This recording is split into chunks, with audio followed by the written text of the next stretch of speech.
Ladies and gentlemen, welcome to this episode of Crashes and Taxes. I'm so glad that you are here with me, and I want to make sure that everything is set up, my audio is correct. This is going to be the most important podcast I ever do in my whole life.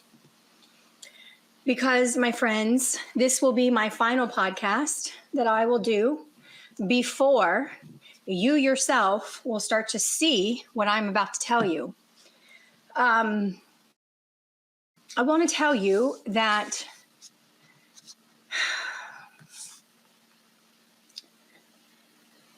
we are at the time that I have been preparing everybody for.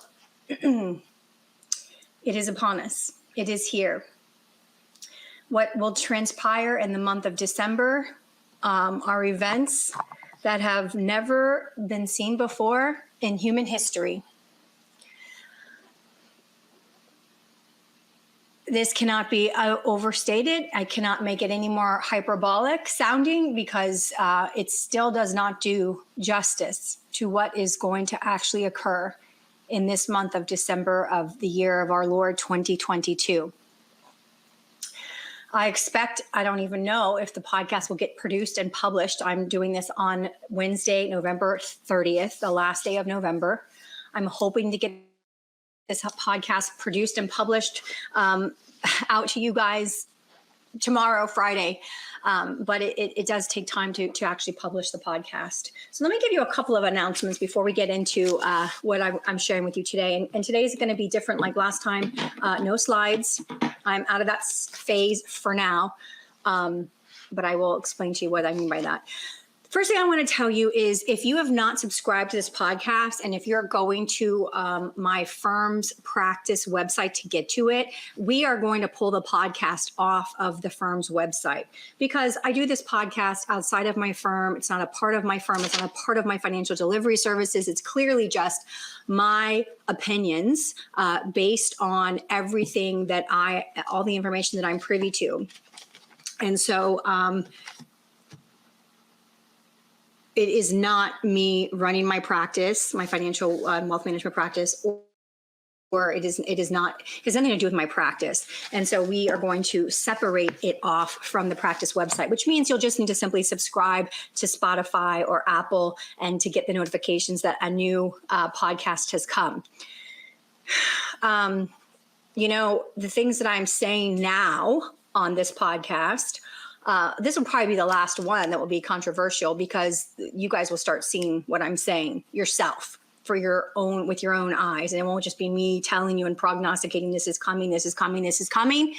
You will see it with your own eyes in the month of December 2022. And so you won't necessarily need me to give you all of my global resources and information. But I will continue to do so. And mostly I understand that my role will be more to discuss as the information comes out and to help.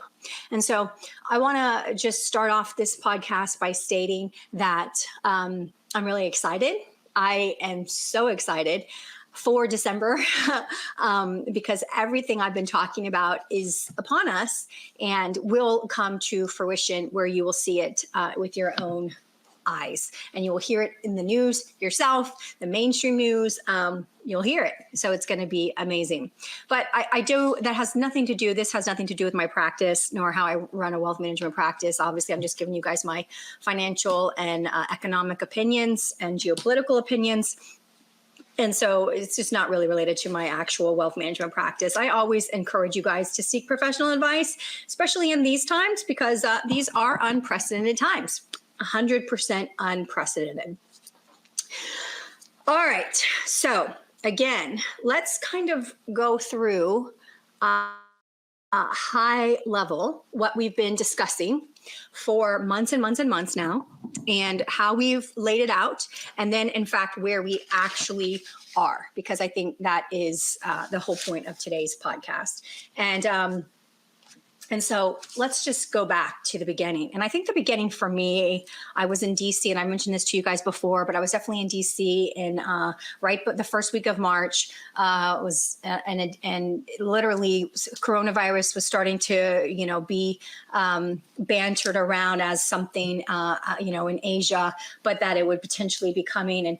And then that's when, literally got back in the conference, and we got an alert from the conference that, there were some people that were in your area that have tested positive. So that was the very first thing. And that was, I think, the beginning of this journey.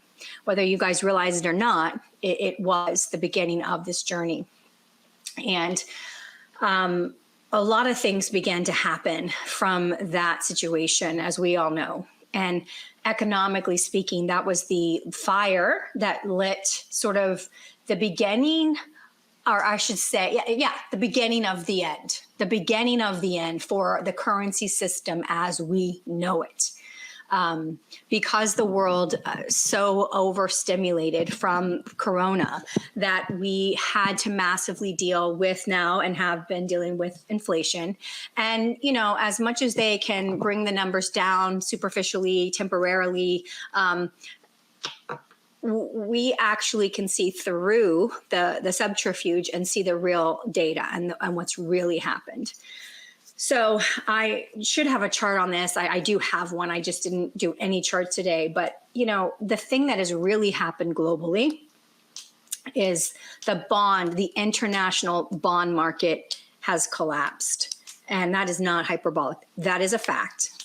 What we now see globally is the inversion of the global yield curve. So you guys have known, because I've been telling you, that the 2-year and the 10-year is inverted. And also we saw that the 3-year and the 10-year was inverted, which is a little more alarming. But now we're seeing the global inversion of short-term rates versus long-term rates. Long-term rates are always normally in a normal economic world higher, because if you're going to commit your money to be locked up and locked in for a much longer period of time, of course, you're going to demand a higher rate than the short-term rate, the 2-year rate. Well, when the 2-year rate or the 3-year rate or any other iteration in the global world, when a short-term duration bond or a shorter-term duration bond is paying more than a longer-term bond, that is what we call an inversion. And that is indicative that the market is very afraid of what the future holds and only can price correctly the very short-term instruments, because we have much better handle of what the economy, at least we think, will look like in the very short term. So the global bond market has collapsed. And the United States media does not tell us this because it would be panicking to a lot of people, rightfully so. To see the international financial world start to begin to collapse is jarring. So we know that the reaction to the global pandemic was stimulation of central banks and to print a lot of currency, and that really did temporarily work to get us through 2020 and 2021. And in 2021, we started having whiffs of inflation, and we dealt with that by basically saying, oh, no, it's temporary, it's going to go away, magically go away. Like, I don't know any economist that really did, said, excuse me, Janet Yellen and Jerome Powell, what exactly is temporary about how much currency you printed and how long it's going to take an absorption of this magnitude to actually occur? That didn't happen. That's not true. There were some contrarian people out there like myself that absolutely have just said that was just never going to work.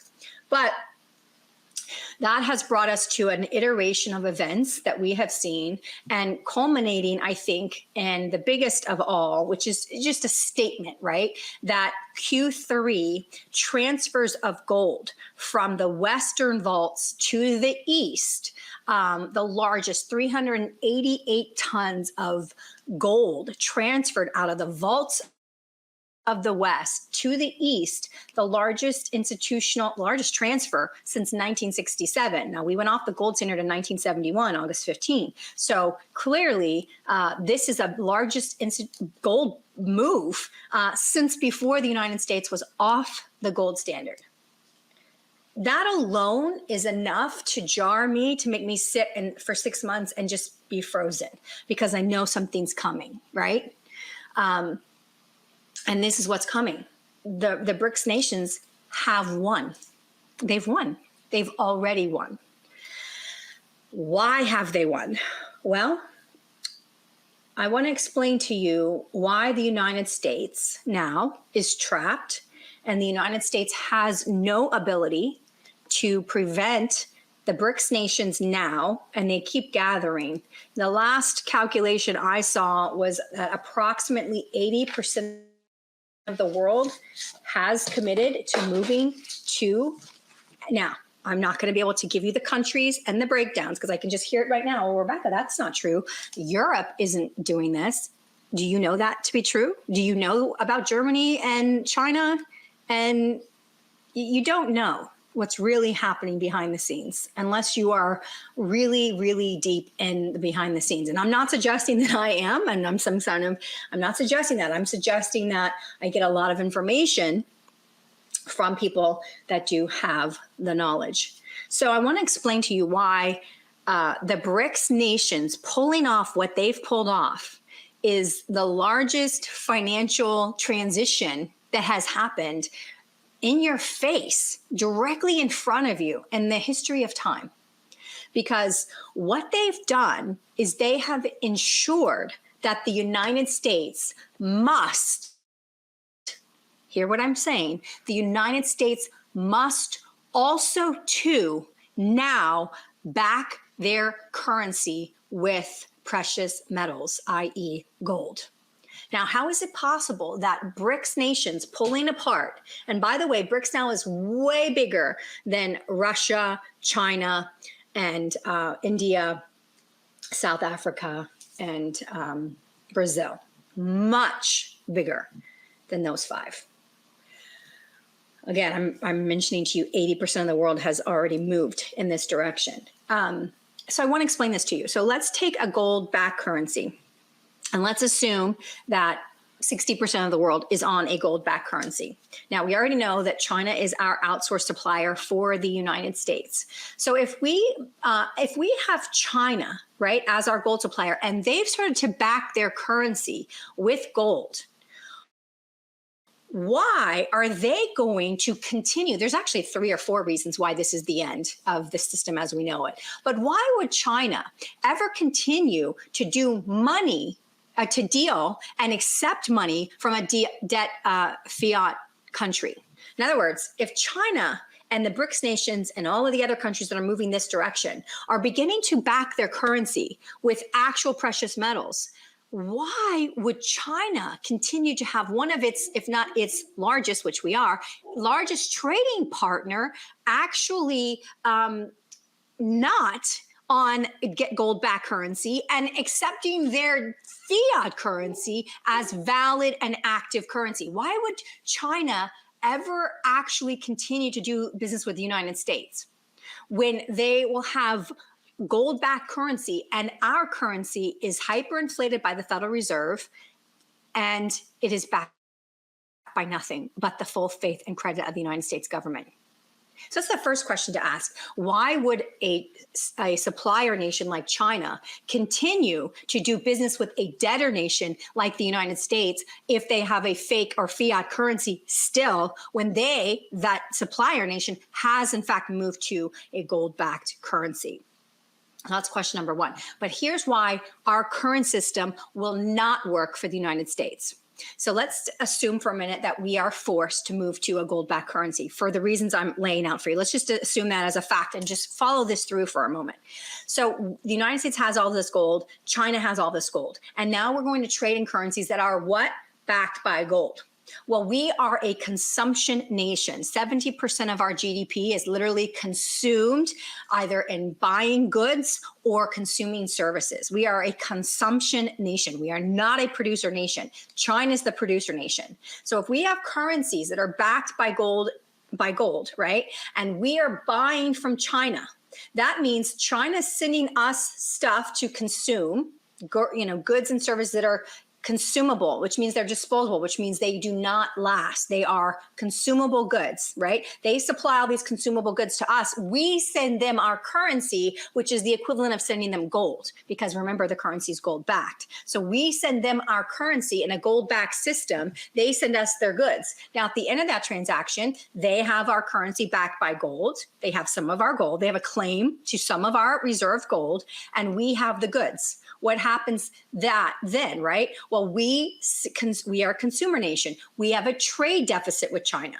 So if we have a trade deficit with China, which we clearly do, that means that we are net sending them our currency and sending them basically our gold reserves on an annual basis, because our currency will be backed by gold, which means that there's a claim to our reserves. They could literally, change out our currency for gold. So just follow that through for a moment. If we're having a currency backed by gold, and they have a currency backed by gold, and they're producing and sending us things, and we are sending our currency over to gold, and you follow the trade deficit down, and you will see how that is the end of America as we know it. Because in a consuming nation that has nothing to show for their expenditures, all of the gold after a certain amount of time will end up on the Chinese side. We will have literally paid. And because we run a trade deficit, this is what, President Trump's administration talked about so much, because we run a trade deficit, we don't have the replenishment coming in to our treasuries. And so we will be on a slow-term basis transferring our wealth, the wealth of nations of America, the wealth of America will be transferred to China. So the system that we have as we know it in America is impossible to continue in the absence of fiat currency. Let me say that again. The current system of running massive trade deficits with Asian suppliers globally, that system has to end when you move to a gold-backed system or a hard asset-backed currency. Because if you run trade deficits, you will be netting your assets out of your country on a consistent basis until your country is poor and you have no further assets. This means that America will become its own producing nation again. This is an end to globalism in a sense that countries like the United States will no longer be able to get away with having our existence and running our trade deficits simply because we are the world's currency reserve. That is over. And the BRICS nations, by pulling so many countries with them now to actually move to gold-backed currency, means that the United States will have no choice but to also back its currency, because a supplier nation that is backed by hard assets is not going to accept the fiat currency of a debtor nation that is not backed by those same hard assets. They are going to deal in real currencies, and they are not going to allow a Federal Reserve or any central bank for that matter globally to hyperinflate currency by, just as Jerome Powell told 60 Minutes, adding zeros and ones or bytes of data to computers. So this is one of the most genius moves ever financially in the history of time. And this was what will be coming forth. The other thing that really is happening is that coronavirus has brought fiat currency to the point of elimination. Again, I just told you that it's Wednesday, November 30th, as I'm recording this podcast. And I want to tell you that, Powell came out today on Wednesday, November 30th, and said that he can see that, the rate of rate hikes will slow. The market took off, went up 300 points on both NASDAQ and the Dow just at a Fed comment that they could see the slowing down of interest rate increases. This isn't a pivot, keep in mind. This isn't the Federal Reserve saying we're going to pivot and we're going to switch back to accommodation and stimulation. No, no, no. This is just them saying we won't keep raising at a 75 basis point clip every time we raise rates. We already figured the market has a 50% rate hike built in for the month of December. So what you have is an alliance of such nations now that is coming to fruition that are all agreeing to move their currencies back to gold, backing the United States of America, the sole and single reserve currency in the world since 1944, into a corner and forcing their hand because, one, they don't supply and won't supply to debtor trade deficit nations that are just paying them in fake or unbacked fiat currency. That's the first problem. The second problem is the way of life for America as we have known it since 1944 and really since the modern age of China joining the World Trade Organization in 2001. It is over. It has ended. It has ended because we were outplayed, frankly. You know, America has lost its way in a lot of things. And I am such a patriot and I love this country from top to bottom, inside and out. And that Constitution is just the best document, human document, I think, that has ever been written in the history of time. And it will go down as the best document, especially with what's coming in December that you will see with your own eyes very soon, if not before this podcast is produced. I have no idea in December when the announcements are coming. But what I will tell you is that we have just been too arrogant and we have overplayed our position on the world stage in the currency arena. And too many countries got too sick of America and how we weaponized the dollar. If you don't think that we weaponized the dollar after kicking Russia out of the SWIFT system for them starting an incursion and invasion into Ukraine because they believe Ukraine is a threat at their border, not getting into whether that's right or wrong or any of those things. I'm just saying the second that we use the SWIFT system to kick them out, we weaponized our dollar. So what a position of weakness to weaponize your dollar when you have just hyperinflated your currency in the last 24 months. And you see and you knew that these countries were moving to asset-backed currency again. It was just like we played right into their hands. We literally weaponized the dollar while they were moving towards our second reserve with hard asset-backed. And now we see that a lot of the world is going to join them, and they are going to force the hand of America to not move to a central bank digital currency, but instead to move to hard assets. Got a lot of comments and feedback on the last podcast. And some people, saying, I don't see how we can stop central bank digital currency. This is it. I am telling you how it's stopping. Because remember, central bank digital currency is even another level removed from the fiat currency. At least with fiat currency, you still have tangible paper or plastic. The United Kingdom has plastic money, but it feels like paper, but it's actually plastic. But, you have your plastic dollar or your plastic euro or your plastic pound, whatever it is, right?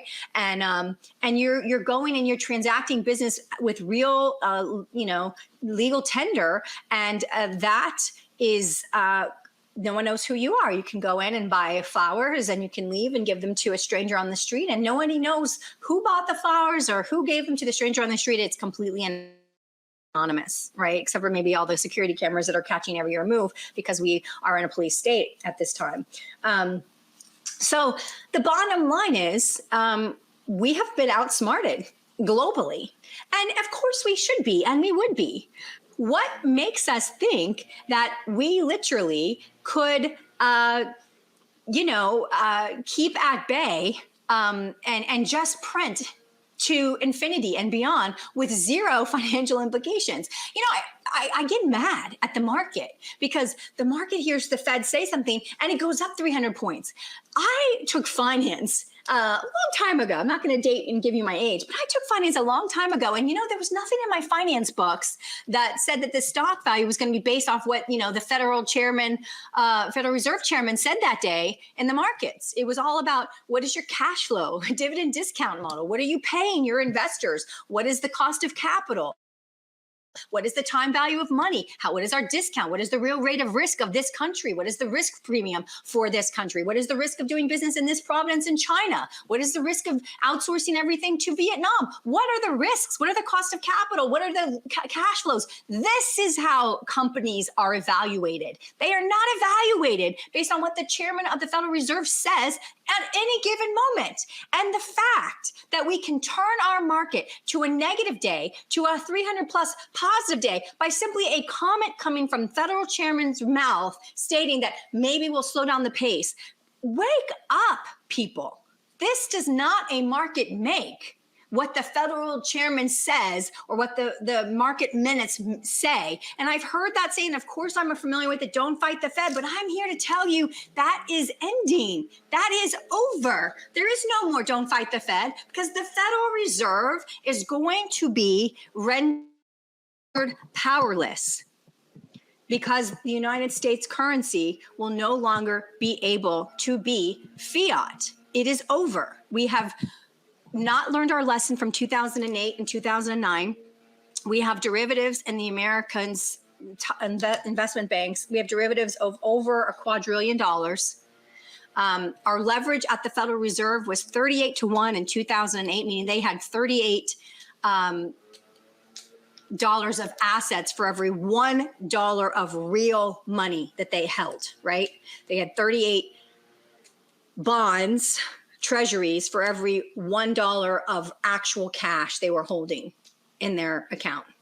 Fast forward to present time and day in 2022, it jumped to 177. And now because of the bond losses of the other, original debt with $8.5 trillion, we really are at a leverage of over 200-1.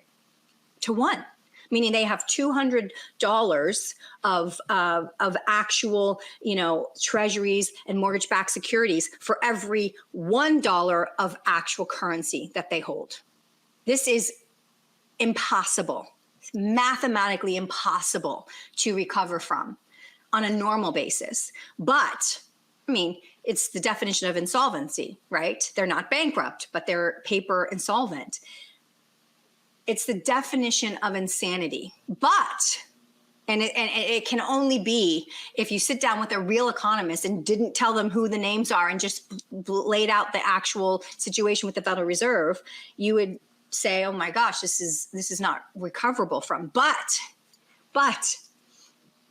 when you combine what the United States did with what the rest of the world did, we call that ROW, rest of world, with what the rest of the world did, right? Which was to outplay us, to out-strategize us, to say, we see what you're doing, America. You are leveraging your position as the sole reserve currency of the world, and we are going to see you and raise you by basically sucking the reserves out from underneath your vaults, and we are moving to a new reserve standard that will be hard asset backed again. And because you're a debtor nation and you produce nothing, we don't have any need for you.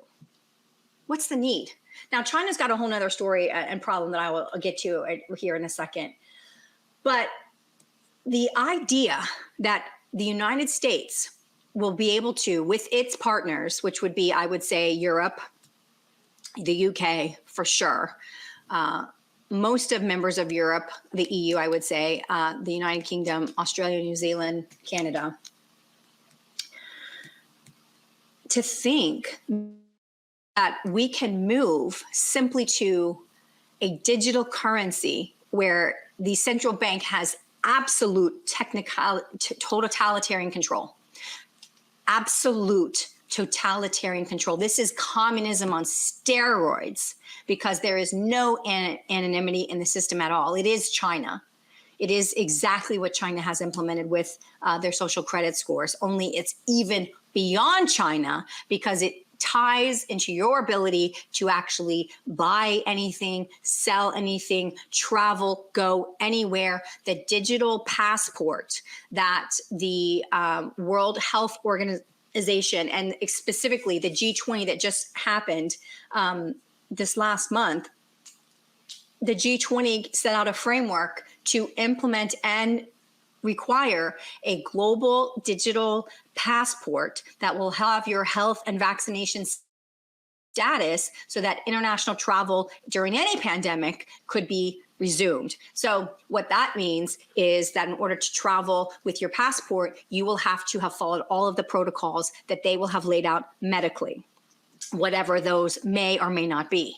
And I'm not going to speak to whatever those may or may not be, but I'm telling you the hierarchy of steps that the people that thought we were moving to central bank digital currencies thought they were going to see. They would have this World Health Organization implement amendments, which are under and being done as we speak. The International Health Regulations, we call them the IHR.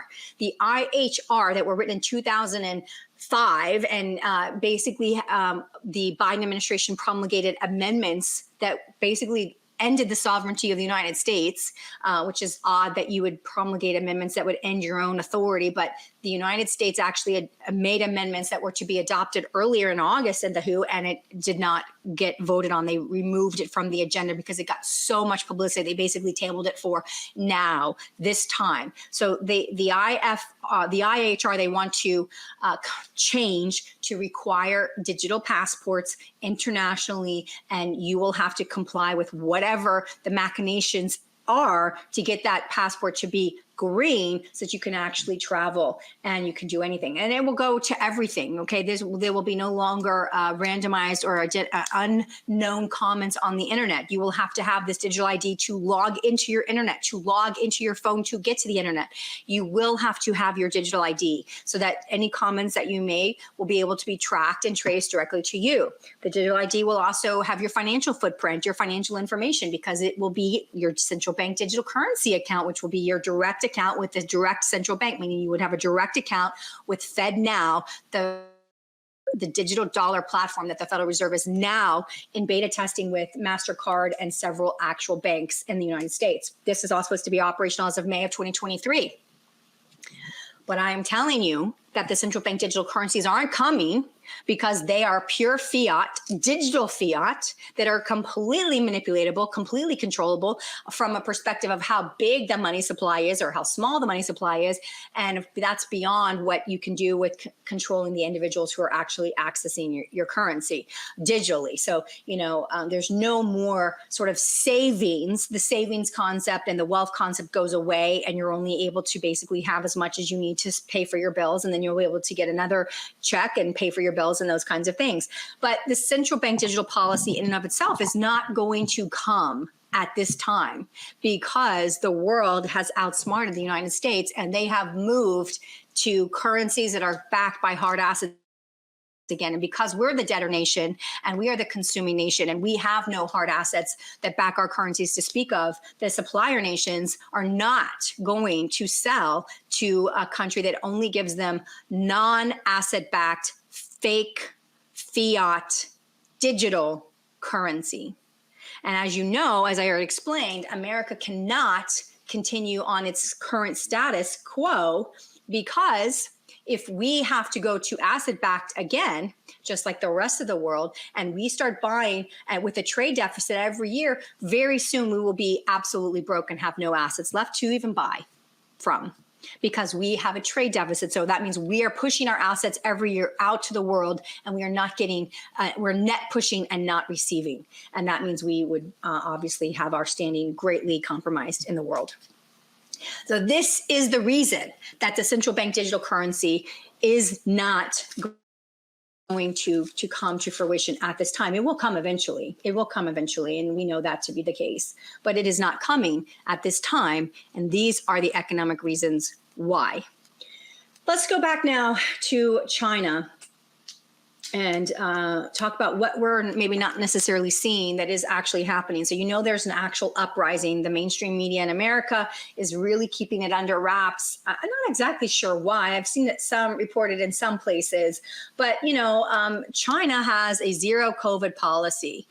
China, I believe at this point, based on data and information that I've reviewed, that China is using their zero COVID policy as subterfuge to hide the fact that their economy, ever since Evergrande last year, is and has collapsed.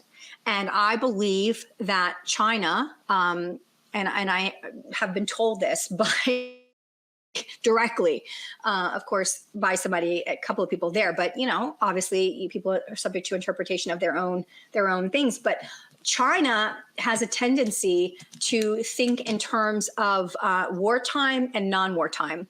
And so when they think they're in wartime, they can lock their citizens down and they can say, we're just going to ration food to you, but we need you to stay put and stay in because this country is doing blah, blah, blah, blah, blah. So I have surmised with all of the data that I'm seeing that China is in the state of a full economic collapse. That became obvious when they started putting tanks into a Providence because they were having bank runs. There are tanks on the streets again today. And China is using the zero COVID policy as subterfuge to hide the fact that their economy has, in fact, collapsed. We will see some political changes in China, which I think will be quite surprising. But those are not going to come until we see changes in America first. We talk about the geopolitical risks. We obviously have an economic collapse in China. We have a zero COVID policy in China that has locked them, a lot of provinces down. Millions of people are locked down. It was really sad when you got reports that we had 10 people that were burned in their apartments because their apartment was welded shut and they couldn't leave. This is what I'm telling you guys. When I've been saying, have cash at home, be prepared in case you have a bank situation where you can't have access to your capital. Make sure that you have food and support and you're ready in America for what is coming, that if you need to kind of be locked into your home for a little bit. I'm not talking about, shutting down the economy like coronavirus. I'm not talking about any of that. I'm saying that massive global changes are about to be announced in this month of December, and it will and can cause some people to panic. In fact, it is going to look really alarming to many, many people. If you have been prepared and watching this podcast, I've been telling you this for a series of months. I've been preparing you for the supply chain problems. I've been telling you to get prepared and stock up and to have cash at home. And you probably are sick of me hearing it because nothing has happened until it actually happens. At that point, you realize, oh my gosh, she knew what she was talking about all along. So we do have some geopolitical news as far as Turkey getting the green light with Russia. Not that Russia's involved, but Turkey basically looks to want to invade Syria. So we could see another pop-off escalation, military escalation anytime as well. Taiwan, news coming out of Taiwan that I think will be globally shocking for most people. And that also will be coming out. So let's turn now to the United States and talk specifically about what you could prepare yourself for in the United States, and should prepare yourself for in the United States. So this is no secret on this podcast. I have stated multiple times before that I watched both the 2020 and the 2022 cycles in our country and saw statistical anomalies that were impossible. I don't really care what you think. The facts are the facts. I am a math nut, and I love math because there's some math that isn't, but for the most part, 99.99% of math is black and white. There is a right answer. So when I have data to review of statistical impossibilities, that's it. the decision is made for me. I don't have an opinion. I have data that leads me to an accurate mathematical conclusion.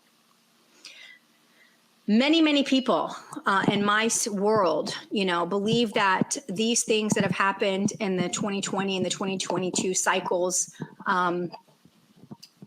it's over, and that we've moved on and everything is said and done, and all of the prognostication of the problems, it's just irrelevant and it's moot. We call it moot in law, M-O-O-T, meaning that it doesn't even matter. There's a lot of cases actually in this field that get decided based on the theory of being just totally moot. It's already over, it's too late, it's whatever.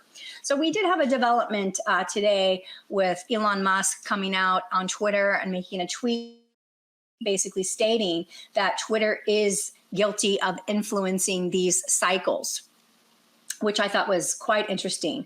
Elon Musk will be releasing data directly on Twitter related to information suppression and information interference into these cycles. And I don't really care about that. I mean, social media impacts the vote, yes or no, whatever, who cares? I think that there does need to be a direct medium of communication to the American public that bypasses the filters that Americans seem to get when we're looking at what's going on in the world and for real news. So it will be good to have a source of data that cannot be not produced. It will be good to have a direct source of information. I will tell you, there is two developments in this arena. The first is that we do have a case out of the 10th Circuit that it's a writ of certiorari to the Supreme Court. I've seen the docket. It hasn't been effectuated publicly yet to the United States. So we will be waiting for that information. But the case is really interesting because, like I said, I was starting to go down the road of, I've talked to so many people since the 2020, 2022 cycles. And, what most people seem to say is, well, there were all these cases that were started that they were all dismissed. They were all this, they were all that. And, as a lawyer, it's great because I can really go and look at those cases and sort of see what happened. And what I'm finding, and I think most people have found, in fact, I know they have found, is that these cases were never actually judged on merit. They were just dismissed for standing reasons or some kind of legal technical issue being moot, whatever, everything under the sun, but nothing actually on merit. And when you get to merit and you get to actual proof, that's where you start to get into the statistical impossibilities, and you start to have actual issues. So there is a case out of the 10th Circuit that is a writ of certiorari to this USSC. And basically, the case is a very interesting legal theory that states that every single federal member of Congress, Senate and House, and the vice president at the time and the then upcoming inaugural vice president and new president, if we go back to 2020 cycle, had a legal and constitutional obligation when there were grievances presented or when there were anomalies presented about the cycle that needed to be adjudicated. Those things needed to be adjudicated by Congress, and that Congress had an affirmative duty to actually investigate those claims before proceeding with the actual event of stating a new winner. And that did not happen. So this case at the USSC, if they choose to grant cert, is to state that those 388 members of both houses of Congress, as well as the previous administration's person who was overseeing it, which would have been the VP, and the new administration, that both the top and the VP had an obligation to actually investigate the claims through to their fruition and their completion satisfactorily before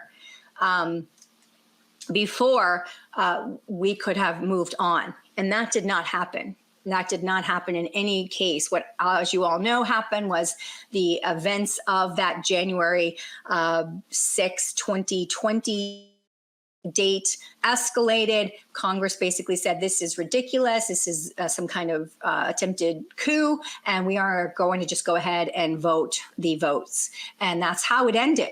So that is a very interesting case. The other thing that I will direct your attention to is just the sheer presence of the U.S. military in U.S. domestic soil. Through military channels, we can verify the presence of both the National Guard and the military deployed in the United States, ready for some sort of action. I look at military tracking on a frequent basis, and I see that we have a massive presence in the country for some reason at this time. So I will leave you with some personal thoughts. And if you don't want to hear anything personal or outside of economics or the markets or currency, now is the time to bid me adieu and get off the podcast, because the rest of what I'm going to talk about to you is purely personal. And it's a little bit difficult to say, but I'm going to. I want to tell you guys that this has been a long time coming. This has been nearly 80 years in the making. Definitely 50 years. But way, way, way, way beyond that. Over 100 years if you go back to 1913, which is a very important year. This has been a long time coming, and there is nothing that is going to stop it now.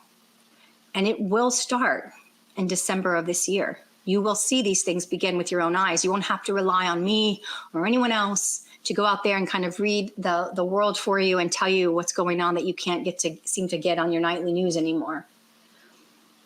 But this is way, way, way deeper than markets and geopolitics and war and money and stocks and bonds and retirement. This is a global battle, and it is really a battle of good versus evil. And I'm going to share some of my faith with you. So again, if you do not want to hear this, I thank you for joining me for these last 48 minutes, and I ask you to leave because I don't want to get your comments, because I can share what I want to share on my podcast. I don't care if you report me. I don't care what regulatory agency comes after me. You are not going to get me to be quiet, because guess what? This is what I've been assigned to do. So you're not going to get me to be quiet. It's not going to happen. In fact, there's going to be a lot more I'm going to be saying as these things begin. I can tell you really what's been going on. This is a battle of good versus evil. And you know, as a Christian person who believes in Jesus Christ as my Lord and my Savior, who will get me through these rough times ahead, I have no doubt, I have total peace that everything will be fine for me, whatever happens, no matter what happens. And that is only peace that you can get when you know who you are and you know where you're going. It doesn't matter what happens to me in this life, because I know who I am, I know who my Savior is, and I know where I'm going when all of this is over. Whether it's tomorrow or it's 100 years from now, whatever happens, I know that I know that I know what will happen to me in the end. This life is a mist. It is but a vapor. It is here and it is gone.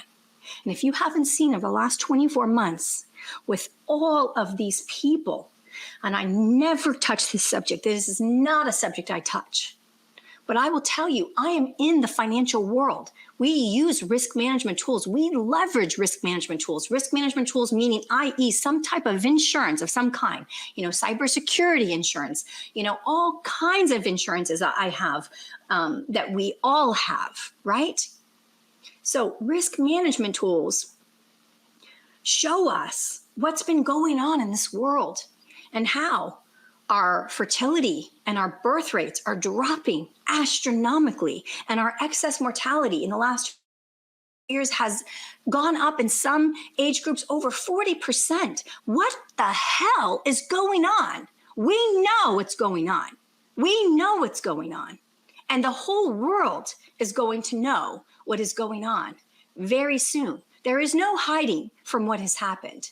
There is no getting away with it and by retiring or just whatever. The world is on the precipice of the largest change in human history. And there will be no escape for anyone. It's going to be a very difficult time for a lot of people. And that's why you want to make sure you're on the right side. You know, as Christians, Jesus, when he was on the earth over 2,000 years ago, he did not come to judge people. He did not say, you're a sinner and therefore you're not for me. He sat with the sinners, the tax collectors. He sat with the people and he told the religious people, the Pharisees and the Sadducees, that were the religious hypocrites of the day, who said the right words but had a horribly black heart within them. He told them, I did not come for those that do not need a physician. The sick need the physician. So he did not come to condemn the world. But I want you to understand, that was his first coming. That was his first coming. We will all answer by ourselves with no one else with us to stand and account for us. We will all answer for what we did and what we said and how we lived our life in this life.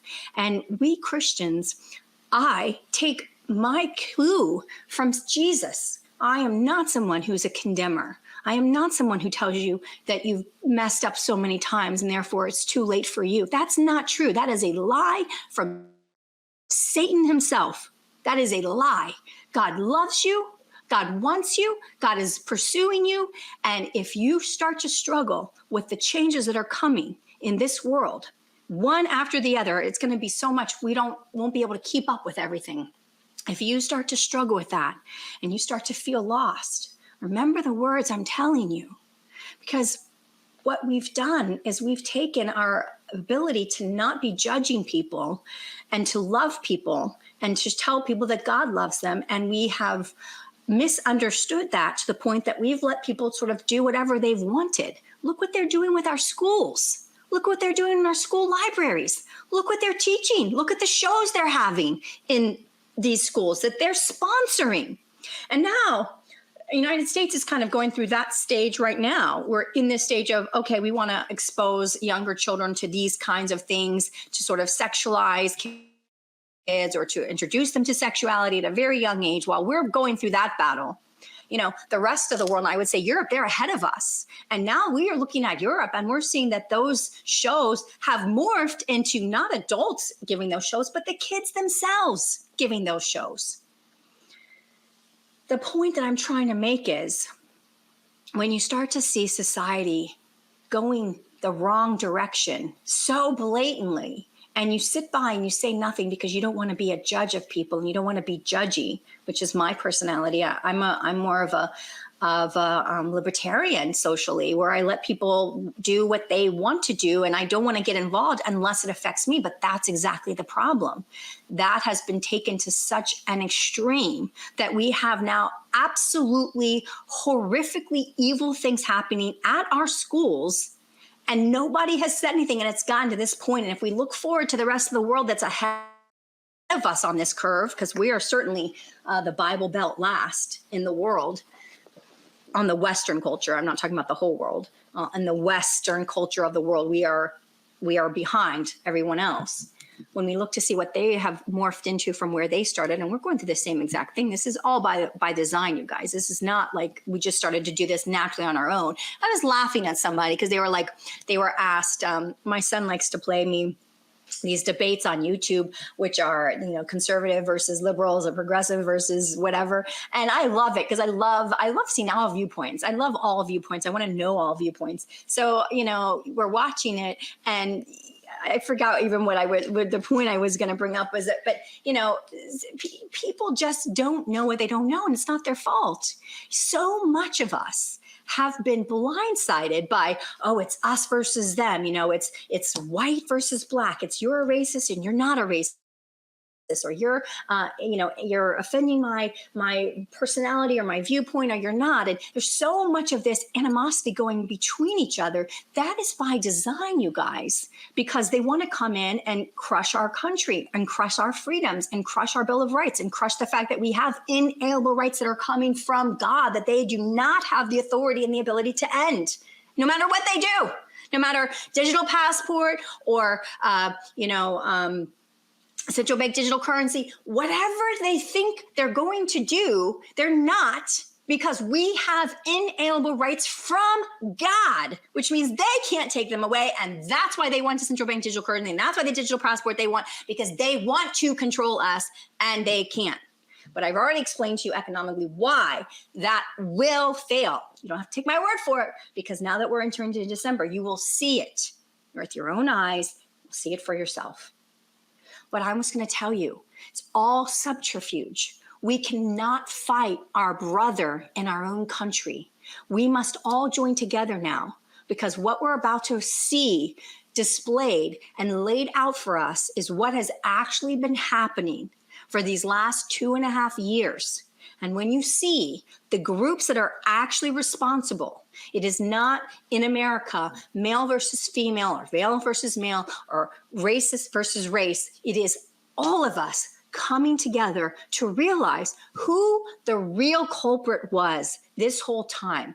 And when that gets unveiled, as this information is revealed to the public, you are going to see for yourself that we have been manipulated, we have been tricked, and we have been dissected as a body, as a country, into sections, so that if you can segment that group over here, and that group hates this group over here, and that group hates that group over there, and this group said something this way that was wrong, or that group was offensive.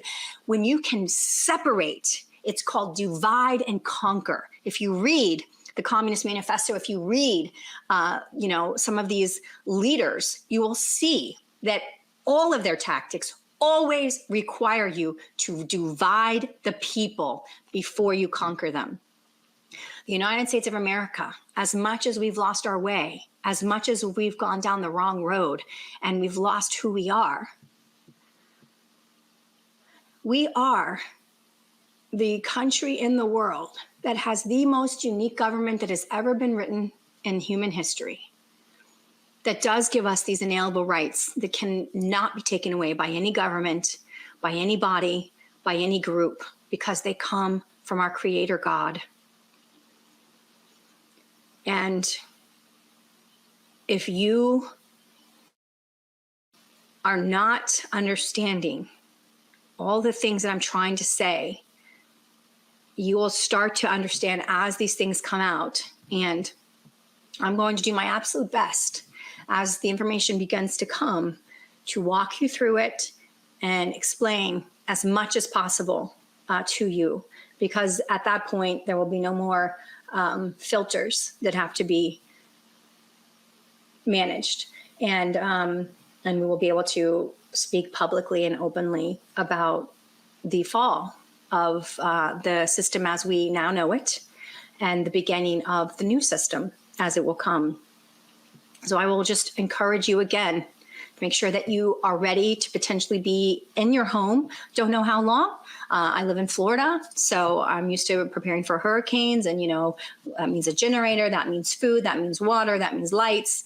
It means being prepared to be at home. Probably need to get some books, because if we don't have the internet, or we don't have access to computers, or if we don't have power, what will we do with our time?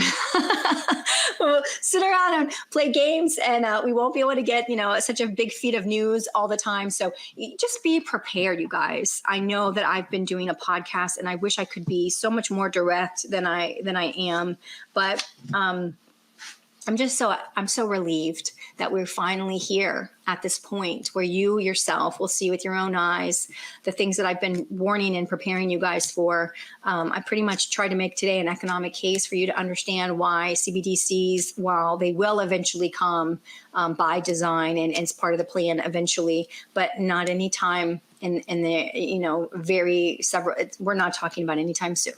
That is, we are going to have a different system now that is coming. Again, I told you it is a system based on hard asset-backed currencies, and that is what is happening. And you guys will see it for yourself as we go through this month of December, this final month of 2022. And if you get scared or if you get worried about anything, just reach out.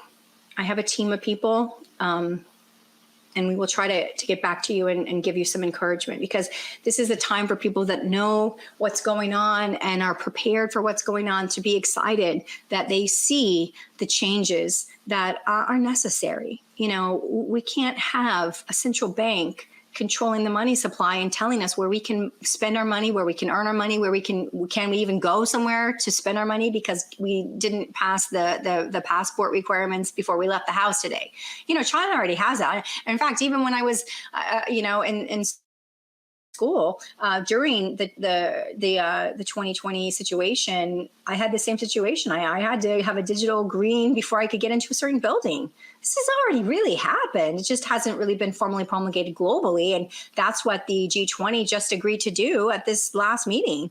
So, and I told you already that WHO is updating their IHR rules as we speak now. And that digital passport is a requirement for international travel according to their tentative agreement. So it hasn't been promulgated into actual formal rules yet. That always takes time, but I don't think it's time that they actually have. So it's actually a good thing. So I was just going to summarize, because this podcast has gone sort of all over. I just will summarize by stating that I don't think that many people will be able to get through this time without relying on their faith. And if you aren't a person of faith, this is going to be a really big turning point in your life. And you probably will become a person of faith, because it will be difficult to get through this transition globally in the absence of having a higher belief in God and that He's good and that He wants good for us, and that this world is really for us to have a good life and to spread the word of Him and His path for you, so that when you end your journey in this time, that when you stand there, you can say, I did my mission. I accomplished the race. I finished the goals that you gave for me. That's what I want to say. And I hope that I can be of help to any of you during this journey.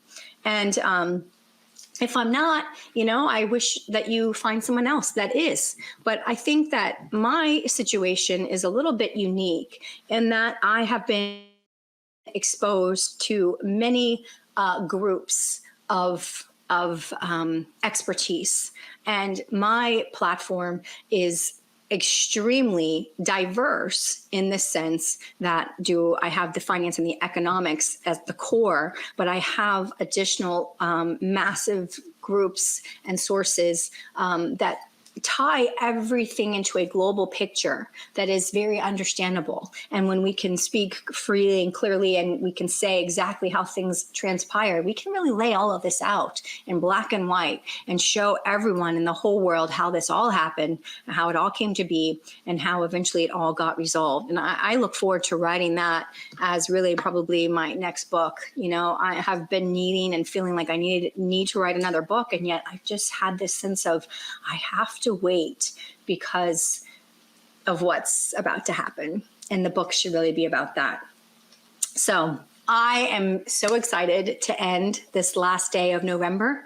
As I record this podcast, you guys will obviously hear it in December as fast as we can get it to you. I want to encourage you to, if you haven't already taken me seriously, to get prepared, to go ahead and do that. Get some cash, get some supplies, pretend like you live in somewhere where you have an earthquake or a tornado or a volcano eruption or something where you have to hunker down and keep yourself and your family safe for a little bit. I strongly, strongly encourage you. We just saw that the House passed today a rule, or excuse me, I don't know, this isn't even constitutional, by the way. I mean, it could be constitutional in wartime. Technically, we did have it happen with steel mills before FDR basically forced steel mills to reopen in World War II to make sure that steel was still being produced. But outside of some kind of special wartime power, I don't think Congress has the constitutional authority to force a group to accept trade or terms. And that is what the U.S. House of Representatives, what we're talking about now, I'm sorry, I switched gears, is the rail strike. The rail strike that Biden basically asked the labor unions to push on the resolution of until after the cycle for 2022, which I think that makes sense. I mean, that's just such a charged situation that it shouldn't really have an impact. So basically, it was sort of deferred. We knew that there was one union out of all of the unions that are negotiating the rail contract that had already rejected the administration's proposal outright. But now it's coming to the point that it is looking like a rail strike. If we have a rail strike, you guys, food shelves are going to be empty immediately. A lot of people think that it's just the truckers, and the truckers are 100% the final leg, but 90+% of things that come in through ports are train driven to distribution centers where the truckers pick them up. So the trains, and don't quote me on the 90% because obviously America's in a state of rail decline, so I get you a better number. But the bottom line is majority of stuff goes from train to distribution center, at which point the truckers pick it up. So the trains are still going to cripple us if that does not work out. So the House, basically the rail is saying they're going to strike. They're not going to accept the terms. And the House passed a law, I guess, today. I guess you could call it a law. I'm not even sure, forcing them to accept these terms, because it's, you know, of national security importance that the rails don't shut down. I don't see that they have the constitutional authority to do that outside of, it's usually a presidential proclamation, and it's usually because of wartime. Like I gave you the example of FDR and the steel mills. But that was still a problem for even him. So this is interesting that we could potentially have, on top of everything else, a rail strike imminent, that would obviously have a massive impact on all of our stores and our buying. You know, a lot of Americans go to the grocery store a couple times a week. They don't go to the grocery store twice a month like they might have used to, and they have a pantry at home with all kinds of stuff. That was the great old way to actually be prepared to hunker down whenever necessary. And we don't have pantries anymore, and we don't have basements full of food anymore. I mean, that's unfortunately that is a lifestyle that is, for the most part, gone, unless people are, there's the rares out there that still participate. So just know that this is a big upheaval time. It will be very scary, but I think for you, it shouldn't be, because you've listened to this podcast, you're still here, and I've shared these things with you going back now for a long time. So this is not a surprise to us. It's not a surprise at all. It will be to most people, because most people have no idea that the world is in the middle of a global shaking. And guys, I expect the next time we do a podcast, we will have actual events to discuss. And I look forward to talking about events instead of prognosticating on them. Until next time, may God bless you and keep you. And I just know that if you need somebody, you can always turn to him. Just ask him, are you real? Are you going to help me get through this? I need you.